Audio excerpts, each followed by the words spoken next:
मसीह में आप सबको मेरी तरफ से सलाम। मेरा नाम मिसेज़ रुखसाना ताहिर है और मेरा ताल्लुक एबटाबाद शहर से है। मैंने सखी सहेली शो देखा जो कि मुझे बहुत अच्छा लगा। उसमें औरतों के हकूक़ के बारे में बोला गया है, तो जो मैं समझती हूँ कि ये बहुत ज़रूरी है औरतों के बारे में बोलना, तो ऐसे शोज़ होते रहने चाहिए। खुदावन में आप सबकी सलामती हो। मेरा नाम हारून है और मैंने सखी सहेली शो देखा जिसको देख के मुझे बहुत ही मज़ा आया। और मेरी गुजारिश है कि इस तरह के शो और भी बनने चाहिए और ताकि हम नौजवान नस्ल को और जितने भी हमारी कलीसियाँ जितने भी क्रिश्चियंस हैं उनको एक नया मैसेज मिल सके। और बहुत ही ज़बरदस्त और लेडीज़ के लिए स्पेशली बहुत इन्होंने इंफॉर्मेटिव शो बनाया है। थैंक मेरे ख्याल से सखी सहेली एक ऐसा शो है जो कि औरतों के लिए एक बहुत अच्छी गाइडेंस है कि वो कैसे अपने आप को फाइनेंशियली स्ट्रॉन्ग बना सकती हैं और इकोनॉमिकली अपने आप को कैसे इंडिपेंडेंट कर सकती हैं और कैसे अपनी फैमिलीज को सपोर्ट कर सकती हैं। और ये औरतों को ये भी सिखाता है कि कैसे वो तालीम हासिल करके इस कौम और इस मुल्क के लिए तरक्की के पास बन सकती हैं।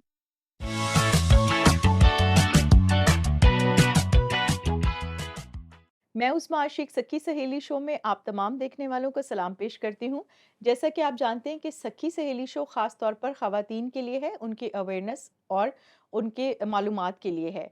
मेरे साथ मौजूद है मेरी प्यारी सखियाँ मिस नादिया और डॉक्टर अरूज। मैं चाहूँगी कि आज अपना तारुफ़ खुद कराएँ। जी। थैंक यू उज़्मा। आप हमेशा ही मुझे बुलाती हैं कि ताकि हम हमारी जो सखियाँ देख रही हैं, वो कानून को भी जानें। और आपने कहा कि मैं अपने बारे में बताऊँ, तो मेरा नाम नादिया हमीद है, जैसे आपने बता दिया। बिल्कुल। एडवोकेट हाई कोर्ट हूँ, पिछले 10 साल से प्रैक्टिस कर रही हूँ। साथ में वुमेन राइट्स और चाइल्ड राइट के ऊपर काफ़ी सारा काम किया है। इवन के जो हमारे क्रिश्चियन फैमिलीज़ के अंदर बहुत ज़्यादा कॉमन इशू है हमारा, फ़ोर्स्ड कन्वर्जन। और साथ में ब्लास्फेमी इसके ऊपर लीगल अवेयरनेस का भी, और साथ में लिटिगेशन को भी देखते हैं। ओके। डॉक्टर अरूज मैं चाहूँगी कि अपना तारुफ़ भी करवाएँ और बताएँ आप क्या काम करती हैं और किस तरह से? Thank you so much obviously invite करने के लिए। मेरा नाम डॉक्टर अरूज है और मैं एज बाय प्रोफेशन फिजियोथेरेपिस्ट हूँ। एज अ क्लिनिकल फिजियोथेरेपिस्ट मैं गुलाब देवी में काम कर रही हूँ और कोलैबोरेशन के साथ मैं डिफरेंट एनजीओज के साथ काम कर रही हूँ। डिसेबिलिटी और रिहैबिलिटेशन को प्रेजेंट कर रहे हैं हम। Thank you Arooj, thank you Nadia अपना तारुफ़ कराने के लिए। नाज़रीन इसी बात को हम आगे लेके चलते हैं और मैं बताती हूँ आज का जो टॉपिक है डिस्कशन का वो बिल्कुल इसी बारे में है कि मज़दूर ख़वातीन की मुआशरे में शमूलियत। मैं पूछूँगी डॉक्टर अरूज से ही एज़ एन एक्सपर्ट क्योंकि ये बहुत सारे ऐसे केसेस डील करती हैं। मैं जानना चाहती हूँ कि ख़वातीन किस परसेंटेज पे आपके पास आती हैं और किस किस्म के मसाइल के साथ आती हैं? जी, उसमें हमारे पास बहुत ज़्यादा पेशेंट्स आते हैं जिसमें मेंटल डिसेबिलिटी और फिजिकल डिसेबिलिटी में आ जाते हैं पेशेंट्स। हुँ। एम्पुटेशन के केसेस आ रहे होते हैं, ब्लाइंडनेस के केसेस आ रहे होते हैं और इसके अलावा मेंटल केसेस आ रहे होते हैं जिसमें साइकोलॉजिकल इश्यूज भी आ रहे होते हैं। तो हम इन हुँ, हुँ। सबको डिसेबिलिटी में ही काउंट करते हैं अच्छा।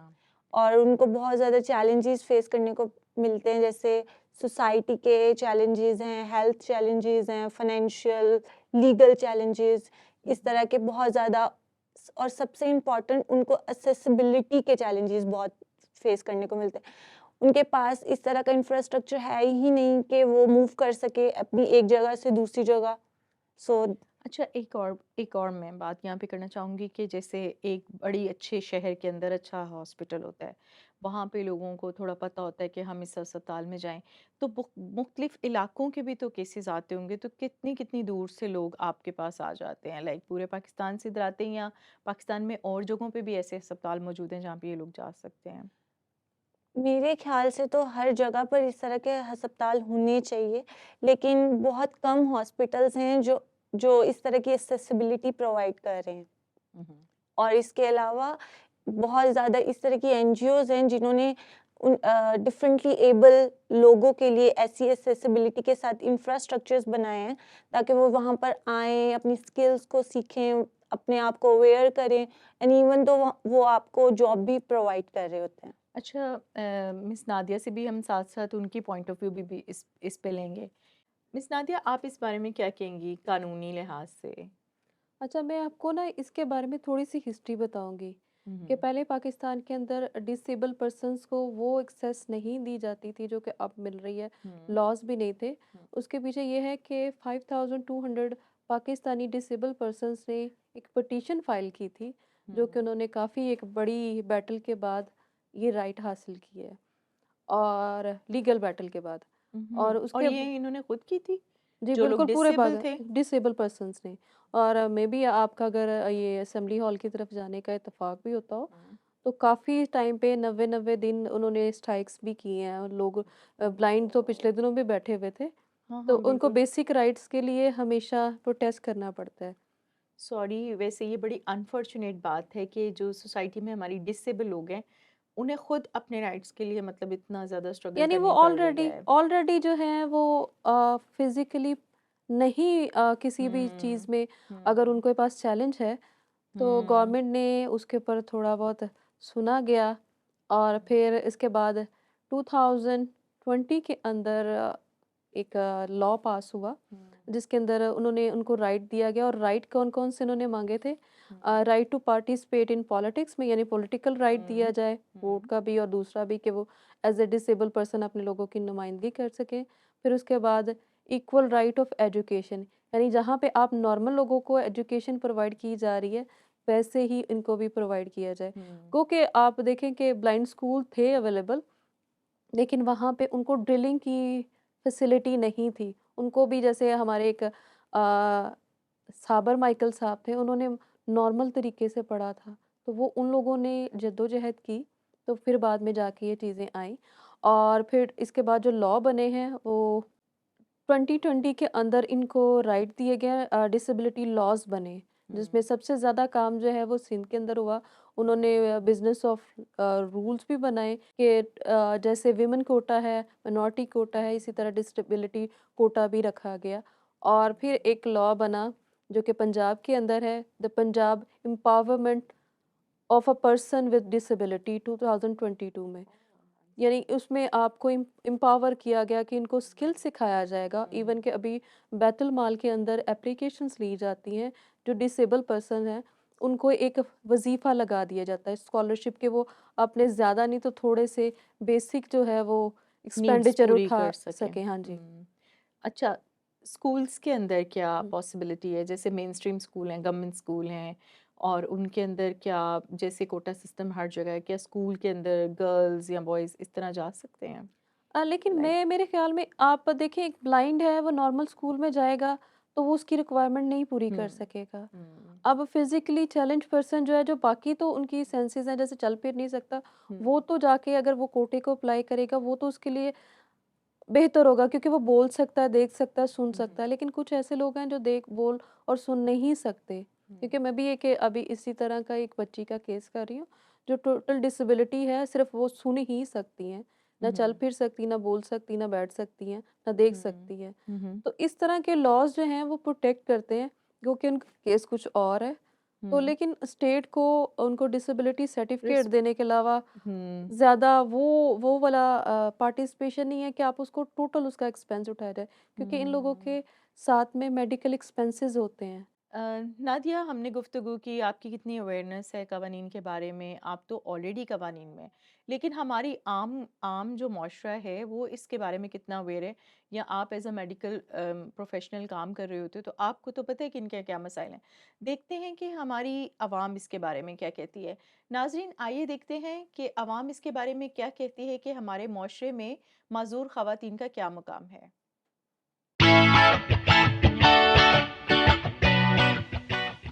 When it comes to the differently abled womens, और अगर हम उनके राइट्स की बात करें तो ख़वातीन को हमारे माशरे में अभी तक तो वैसे ही इक्वालिटी के वो वाले चांसेस मिल ही नहीं रहे हैं।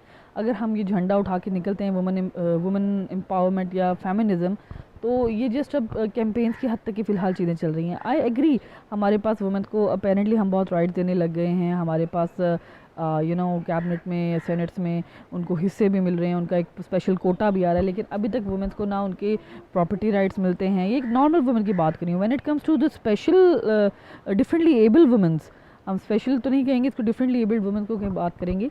अगर उनकी बात कीजिए तो फिर जब एक नॉर्मली जो कि खातून सारे मामलात के साथ नॉर्मल चल रही है, उसको जब अपने हकूक़ की हासिल करने की इतनी दुश्वारी है, तो दूसरी खातून को कितनी होगी।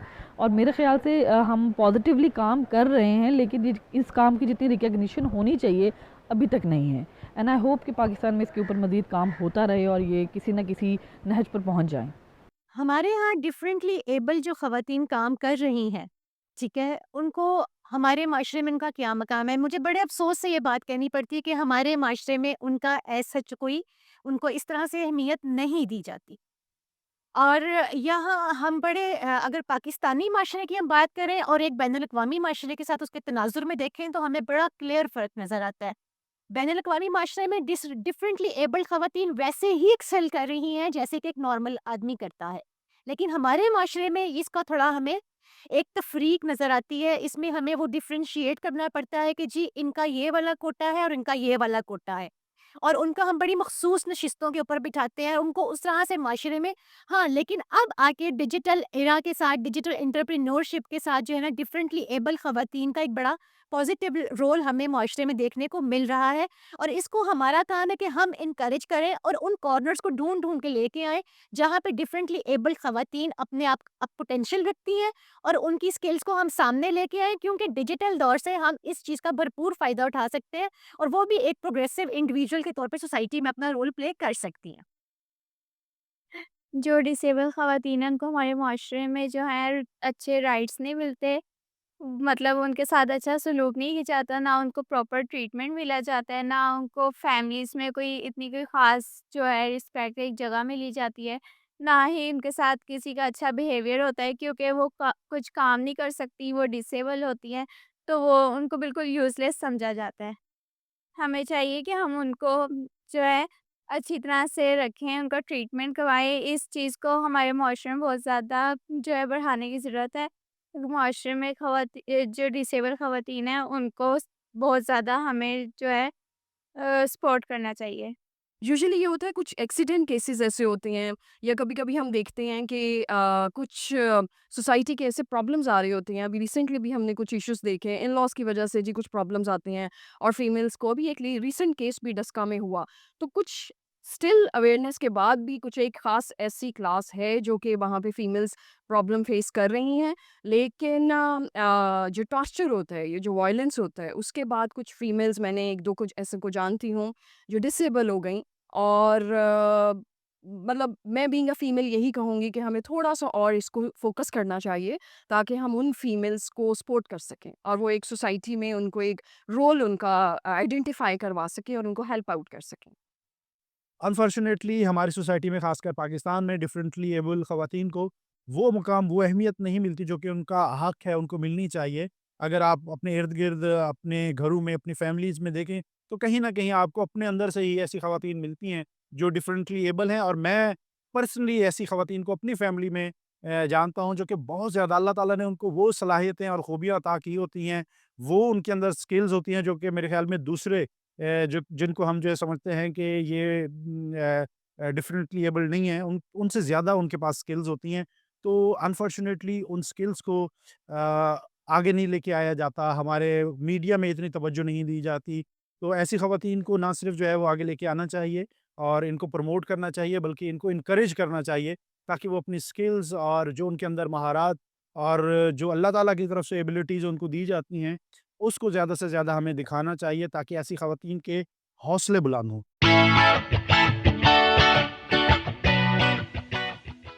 नादिया और अरूज, आपने इमाम की राय सुनी है, बहुत इंटरेस्टिंग कमेंट्स उन्होंने दिए हैं। आप बताएं, आप इस बारे में क्या कहेंगे? जी बिल्कुल, उन्होंने सही कहा कि हम जो नॉर्मल फीमेल हैं, उनको भी एक्सेप्ट नहीं करते, तो जहाँ पे हम्म, डिसेबल फीमेल आ जाएँ, तो हम्म, उनकी एक्सेप्टेंस माशरे में बहुत कम है और फिर उनको उस तरह का मकाम नहीं दिया जाता, बल्कि उनको हमेशा पीछे-पीछे रखा जाता है। तो ये बात बिल्कुल दुरुस्त उन्होंने फरमाई और डॉक्टर साहिबा खुद भी बता सकती हैं कि उन्होंने उसमें देखें, जब हमारे पास एक डिसेबल आया है पेशेंट, हम्म, पॉसिबिलिटी है वो इनहेरिटेड हो, हम्म, पैदाइश से ये काम चल रहा हो, पॉसिबिलिटी है कि कुछ ट्रॉमास की वजह से, कुछ एक्सीडेंट्स की वजह से ये वाली डिसेबिलिटी का सामना उनको करना पड़ रहा है। तो बहुत अर्ली एज में जब आ रहे होते हैं हमारे पास पेशेंट, तो एक बहुत ज़्यादा डिप्रेशन, एंजाइटी, फोबिया, इन सब चीज़ों का मिक्सचर हम कह सकते हैं। उनमें बहुत ज़्यादा प्रॉब्लम्स आएंगी कि उनको सोसाइटी की एक्सेप्टेंस से डर लग रहा होगा। अगर कोई पेशेंट हमारे पास आया है जो कि एक ट्रॉमा को फेस करके आया है and now they are coming to us, obviously जिस तरह की ज़िंदगी वो पहले गुजार रहा है अब वो गुजार नहीं पाएगा, तो उसके सामने एक पूरी ज़िंदगी होती है जिसमें उसने उसको फेस करना होता है, अपनी एक्सेसिबिलिटीज़ को देखना होता है कि मैं चल नहीं पाऊँगा, या डिफरेंट तरह की डिसेबिलिटीज़ से अगर वो उसको फेस करनी पड़ रही हैं तो उसकी डेली एक्टिविटी बहुत डिस्टर्ब होती है। उसकी वजह से जो उसको ट्रॉमा, एंजाइटी, इस तरह के मेंटल इश्यूज में बहुत ज़्यादा वो इन्वॉल्व हो जाएगा। राइट। अच्छा नादिया, आप बताएं कि आपके प्रोफेशन में आपने कभी कोई ऐसा केस देखा जो कि डिसेबल को कोई अपॉर्चुनिटी या इस तरह की कोई चीज़ मिली हो? हाँ जी, बिल्कुल।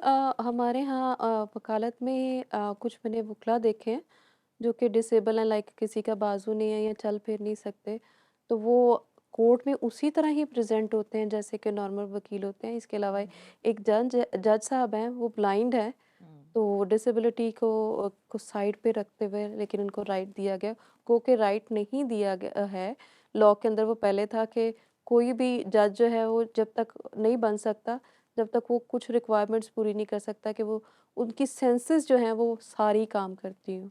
तो ये एक हिस्ट्री में पहली दफ़ा था कि वो जज साहब जो हैं वो ब्लाइंड है और उनको जज अपॉइंट हुआ है। वो भी उन्होंने भी लीगल बैटल लड़ी थी, फिर उसके बाद राइट दिया गया। राइट, ये बड़ी सक्सेस स्टोरी है। हम्म। अरूज, कंटिन्यू करेंगे हम अपनी गुफ्तगू को आपके साथ, बल्कि मैं एक और सवाल इससे पहले कि हम अपनी सखी का हाथ लें, एक सवाल पूछना चाहूँगी कि आपके पास किस किस उम्र की ख़वातीन जो हैं वो आती हैं? जी उज़्मा, हमारे पास ज़्यादातर जो हमें फेस करना पड़ता है, जो हमारे पास डिसेबिलिटी को फेस करते हुए ख़वातीन आ रही होती हैं, वो मिडल एज में आ रही होती हैं, अडल्ट्स। क्योंकि इसकी वजूहात भी जोन सी है वो ये है कि कुछ जोन सी होती हैं वो ट्रॉमा को फेस करके आ रही हैं, देन उन तक इतनी अवेयरनेस पहुंच जाती है कि they need to visit our rehabilitation centre, तो वो हमारे पास आ जाते हैं। इसके अलावा हमारे पास इनिशियल लेवल पे छोटी बच्चियां भी आ रही होती हैं, और even though adult age, older age में भी आ रहे होते हैं, क्योंकि हमारे पास हमारी डिसेबल वेलफेयर एसोसिएशन जो सी है वो डिफरेंट स्किल्स भी सिखा रही है, तो दे आर वेल अवेयर कि वो आ सकते हैं हमारे पास। अरूज और नादिया, हम गुफ्तगू को जारी रखेंगे कि नादिया क्यों ना हम अपनी सखी का ख़त पढ़ लें अभी। जी बिल्कुल। नाज़रीन, जैसा कि आप जानते हैं कि हमारी सखियां हमें मुख्तलिफ शहरों से खतूत भेजती हैं, तो आइए देखते हैं कि हमारी ये सखी हमें क्या लिखती है।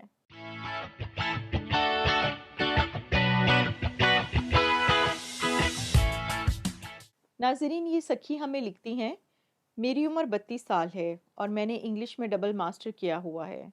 मेरी ज़िंदगी में एक बहुत बड़ी तकलीफ़ है जो मैं अपने दिल में छुपाती हूँ। मैं एक डिफरेंटली एबल्ड औरत हूँ। मेरी पैदाइश के वक्त मेरे पाँव में एक प्रॉब्लम था जिसने मुझे ज़िंदगी भर के लिए व्हीलचेयर का मोहताज कर दिया। मेरे घर वालों की तरफ से तो मोहब्बत का इजहार था, लेकिन उनकी नज़र में मैं हमेशा से माजूर थी। मेरे माँ बाप ने मुझे किसी भी काम में शामिल नहीं किया और मेरे बहन भाई भी मुझसे दूर हो गए और मुझसे कोई शादी भी नहीं करना चाहता था। मैं अकेली, बेबस और मज़लूम महसूस करती हूँ। हर कदम पर मुझे महसूस होता है कि मैं अकेली हूँ, कि मुझे कोई समझने वाला नहीं है। शहरों में जहाँ हर तरफ कई आसाइशें मौजूद होती हैं, वहाँ तक पहुँचने के लिए मुझे बहुत मुश्किलात का सामना करना पड़ता है। मुझे आपसे ये पूछना है, क्या हमारी हुकूमत और मुआशरे को इस मसले को हल करने के लिए कुछ करना चाहिए? क्या हमें अपनी आवाज़ उठानी चाहिए ताकि हमें कोई सहारा मिल सके? आपकी प्यारी सखी। अरूज और नादिया, आपने ये ख़त सुना है। इससे पहले कि मैं आपकी ओपिनियन इस ख़त के ऊपर लूँ, आइए लेते हैं एक छोटी सी ब्रेक।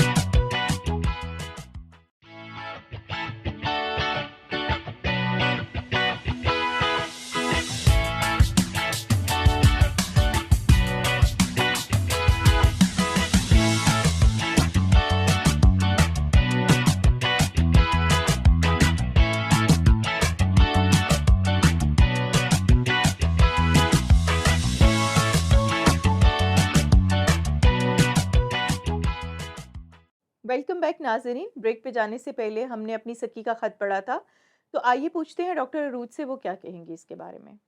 जी बिल्कुल उस्मा, मैंने खत गौर से सुना है और मैं उन तमाम ख़वातीन और बहनों को ये बोलना चाहूँगी कि इस तरह के बहुत से अदारे मौजूद हैं जो कि इंफ्रास्ट्रक्चर पे काम कर रहे हैं, स्किल्स डेवलपमेंट पे काम कर रहे हैं, एजुकेशन अवेयरनेस पे काम कर रहे हैं। तो मेरे ख़्याल से सब सहेलियों को, सब ख़वातीन को उन अदारों को विज़िट करना चाहिए। अच्छा अरूज, उनको पता कैसे चलेगा, लाइक इनकी अवेयरनेस कहाँ पे है? क्या जैसे मेंटल हेल्थ प्रॉब्लम आप कह रहे हैं आ रही हैं, क्या ऐसी ख़वातीन के लिए कोई हेल्पलाइन मौजूद है? बहुत सारी ख़वातीन ट्रैवल नहीं कर सकती, रिमोट एरियाज़ में रहते हैं। इसी तरह मेडिकल सर्विसेज़ हैं, क्या ऑनलाइन सर्विसेज़ के लिए कोई हेल्पलाइन है, या कोई ऐसे कॉन्टैक्ट्स हैं, या कोई ऐसा टीवी पे कोई ऐसे कमर्शियल्स आते हैं जहाँ से इन्हें पता चले कि ये जगह है, ये इदारे हैं, वेयर, कहाँ जाएँ? सबसे पहले तो मैं यही बोलूँगी कि अभी सोशल मीडिया बहुत ज़्यादा एक्टिव है और हर एक इंसान के पास मोबाइल फ़ोन की फैसिलिटी है। तो वो गूगल करें, अपने नज़दीकी डिसेबिलिटी अदारे को सर्च करें and they must need to go okay. Visit. Nadia, जैसे इस सखी ने कहा कि मतलब कोई गवर्नमेंट के हवाले से, तो आप क्या कहेंगी? जैसे हमने शुरू में ही बता दिया कि गवर्नमेंट के इस तरह आप फैसिलिटेट हो सकती हैं, लॉज अवेलेबल हैं, बैतुल माल है जो कि उनको हेल्प कर सकता है फाइनेंशियली। और इसके अलावा गवर्नमेंट के, पंजाब गवर्नमेंट ने एम्पावरमेंट पे, डिसेबल पर्सन की एम्पावरमेंट पे भी बहुत सारे प्रोजेक्ट लॉन्च किए हैं। तो वो जैसे इन्होंने बोला डॉक्टर साहिबा ने, कि आप देखें कि आपके एरिया में या आपके इर्द गिर्द कहाँ पे ऐसे इदारे हैं, जैसे इदारा बहाली मज़दूरान है, वो हर जगह पे, हर छोटी सिटी में भी अवेलेबल है। सिर्फ ये कि आपको खुद ढूंढना है, क्योंकि आप जब तक वो कुआं चल के प्यासे के पास नहीं आएगा, प्यासे को उसके पास जाना पड़ेगा। तो आपको इन इदारों से फैसिलिटेट होने के लिए उन तक रसाई है अपनी खुद बनाएं, ताकि आप किसी के ऊपर डिपेंड ना करें, क्योंकि सबसे ज़्यादा आजकल के दौर में मुश्किल हो गया है इकोनॉमिकल जो इश्यूज़ हैं। मेडिकेशन है, जैसे मैंने पहले भी बोला, डॉक्टर साहिबा ने भी बताया कि फिजिकल है या मेंटल है, तो उसके लिए डॉक्टर के पास जाने के लिए भी फीसेस है। और दूसरा ये है कि हमारे यहाँ सोचा जाता है कि गवर्नमेंट हॉस्पिटल में नहीं जाना, प्राइवेट में जाएंगे तो बेहतर ट्रीटमेंट होगा। तो जैसे हम प्रोग्राम से पहले बात कर रहे थे, डॉक्टर साहिबा बता रही थी कि सारा इक्विपमेंट जो है वो लेटेस्ट वो गवर्नमेंट हॉस्पिटल्स के पास होता है। वो बेहतर तरीके से, सिर्फ पैसे नहीं वो बनाते, वो बेहतर तरीके से आपको गाइड करते हैं। तो ज़रूरी है कि आप जाएं। मैं हमें अपनी अपनी ही गवर्नमेंट पे रिलाई भी करना चाहिए, जो फैसिलिटी वो प्रोवाइड कर रहे हैं उन पे ट्रस्ट भी करना बिल्कुल चाहिए। बिल्कुल, मैं अपनी मदर की बताती हूँ हम्म, कि मेरी मदर को वो लकवा हो गया था फेस पे। हम्म, तो जैसे इन्होंने बताया, मेरी मदर भी एक ट्रॉमा में से गुजरी उस टाइम पे, कि वो देख के खुद को रोती थी कि मेरा मेरा फेस कैसा हो गया।